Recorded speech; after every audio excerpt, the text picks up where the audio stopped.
دا حسن پلوشی دی پر جهان وزلی دی رانا شوال اخباران توری تیاری و پوچی دی. السلام علیکم ورحمت الله وبرکاتہ.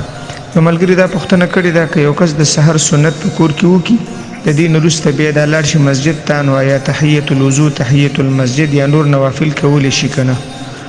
نو فقهای کرامو په دې جزیه باندې تصریح کړې ده.